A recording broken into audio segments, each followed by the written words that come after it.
Монголын нууц төвчөөний 90-р зүйлээс 93-р зүйлд гардаг үйл явдал энэ газар болсон. За энэ газар бол Хинтээ аймгийн Батноруу сумын нутаг Хөхүүрийн тал гэдэг нэртэй газар байгаа. За Хөхүүрийн тал Монголын нууц төвчөнд шууд нэрээр гарахгүй ч гэсэн гардаггүй. Тийм учраас бид нар Монголын нууц төвчөөний газар усын нэрийн судалгааныхаа явцад гарсан газар нь тодорхой байгаа. Хар зүрхний хөхнөөс гараад тэгээ явсан хугацаа тодорхой байгаа. 3 хоног явсан гэд. Тийм учраас бид нар нэг туршлага тавьсан байгаа. Тэгэд энэ газрыг тогтоосон. Яасан бэхээр зэрэг Бөхтөр хонгорыг унаад өдөржингөө бэлгүүтэй Бөхтөр хонгорыг унаад өдөржингөө таргунд явсан. Тэгэхээр тарга бол одоо модгүй газар байгаа.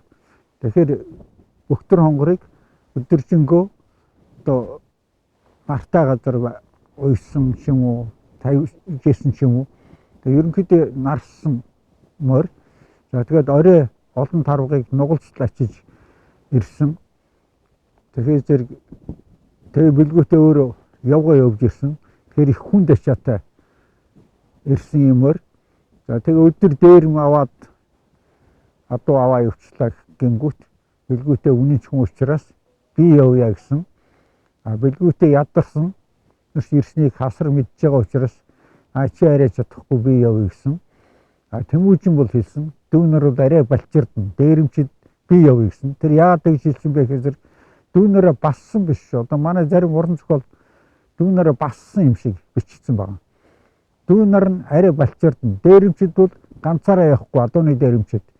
Хоёроос олон хүн явна. Яагаад гэвэл тэд нар сүн адууга манж хондог учраас хагас нь унтаж нөгөөх нь 4 байвал 2 нь унтаж 1 байвал 2 байвал 1 нь унтаж 1 нь адууга харж яадаг учраас дандаа хоёулаа явдаг.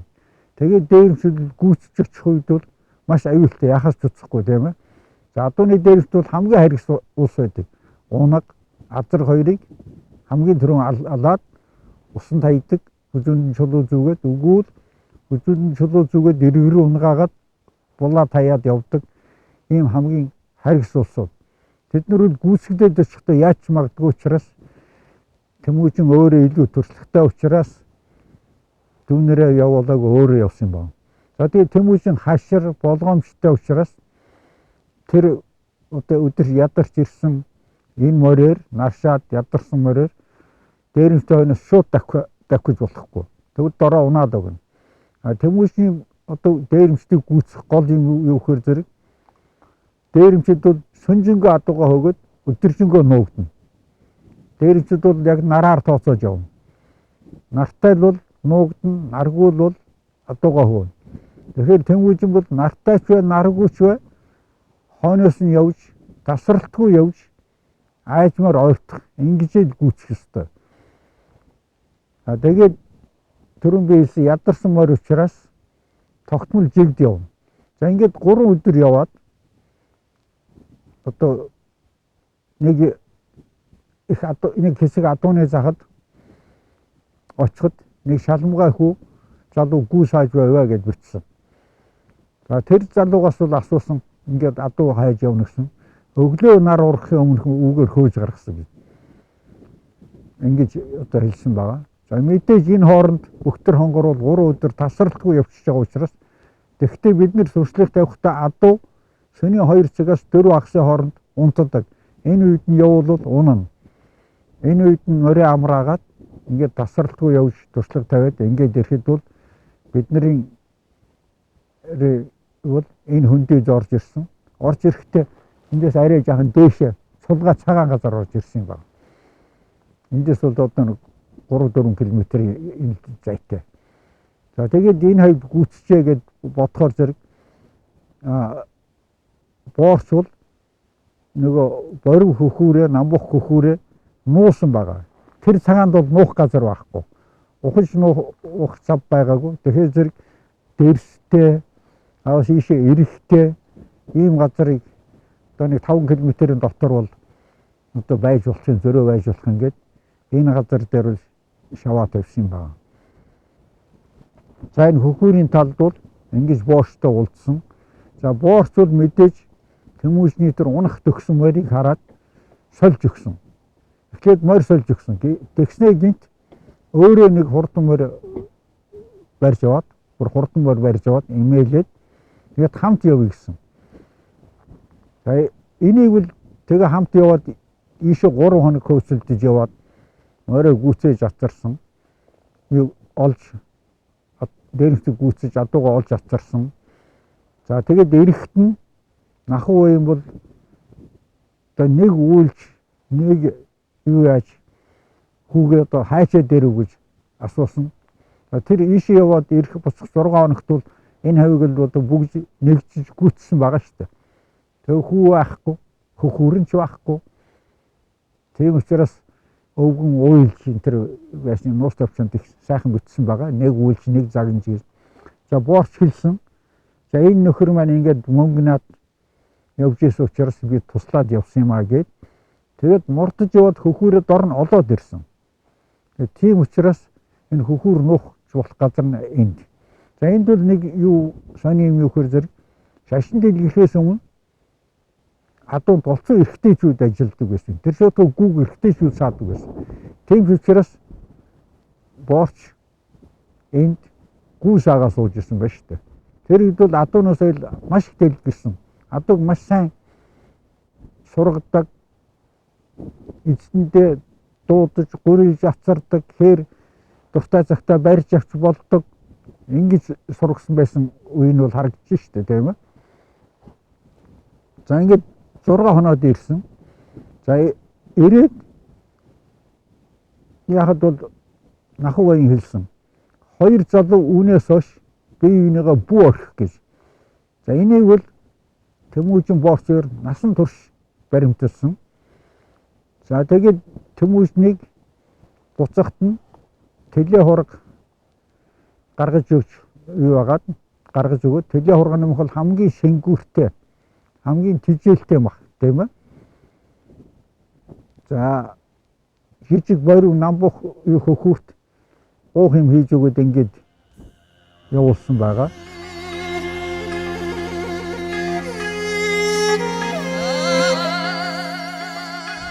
Тэгэхээр бүрэг эргээс Тэмүүжин нар 10 хүн 9 морьтойгоо уул бурхан алданд зайлж гарсан. Хойноос нь 300 мэргэд хөөсөн, мөрдсөн.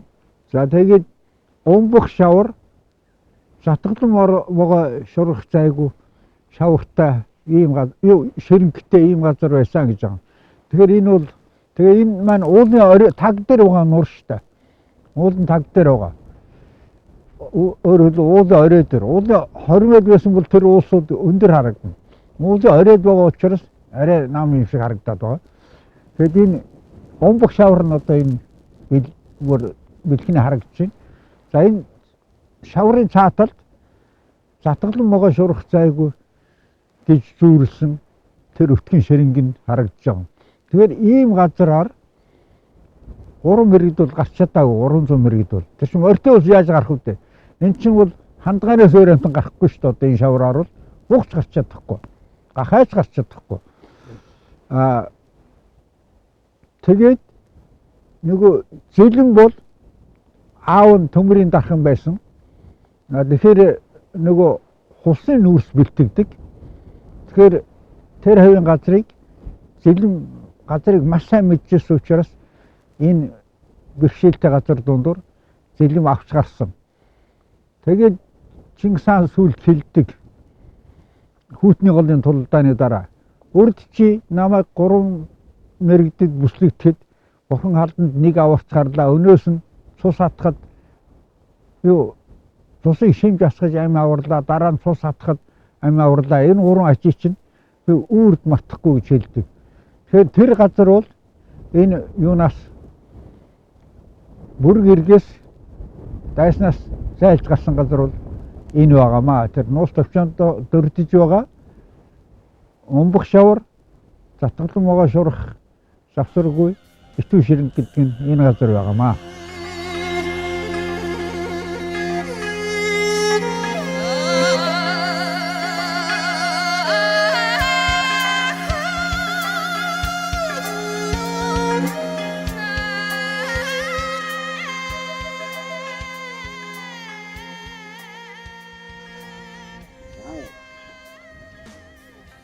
За Монголын улс төвчөөний 94-р зүйлд дээжсэн юу Тэмүүжин Билгүүтэй хоёр дээжсэнд очиод дээжсэн охиноо өгөөд тэгээд хэрлэнгийн ураг цөл хүртэл хүргэж өгөөд халуунд ядарч байгаа учраас буцъя гэд буцсан тухай тэмдэглэж үлдээсэн байдаг.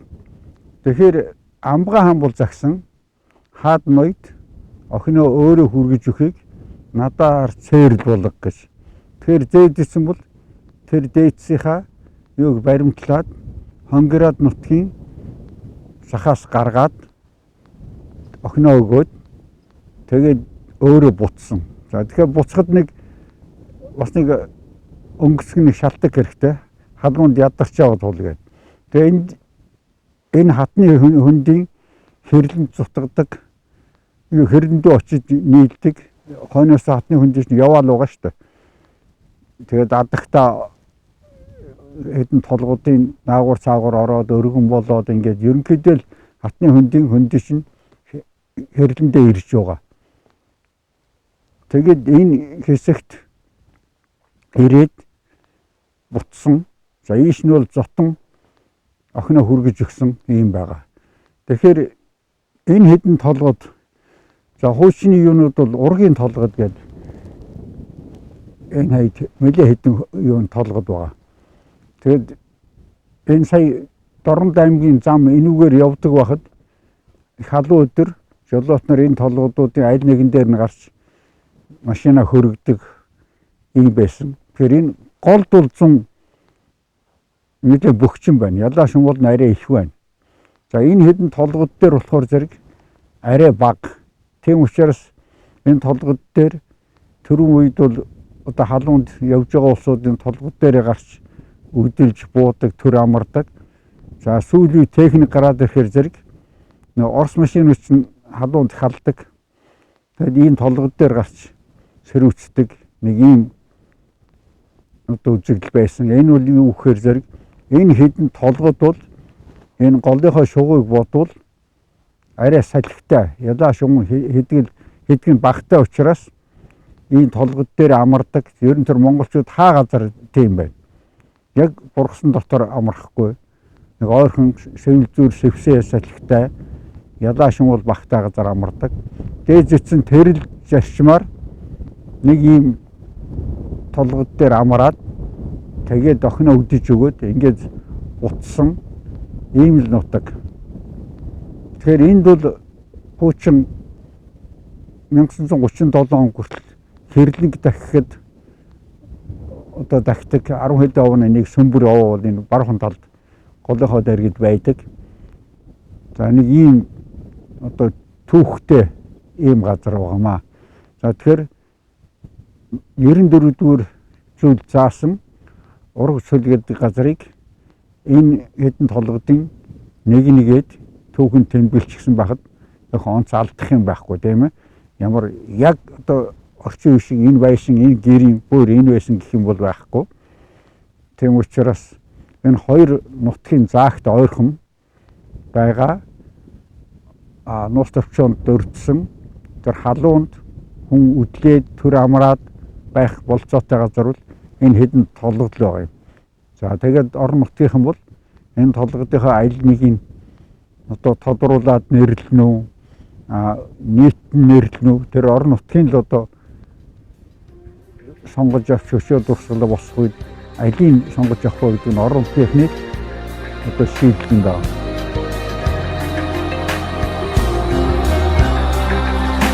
Хангал хүсэгмэн дөрөн чимээтэй хамаг Монгол мэн дорны содортой их чавтсан хүннүүд сартай их шигт хуурмэн дэлхийд айлгуутай.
айлгуу мэн сүдэр үрэгдээ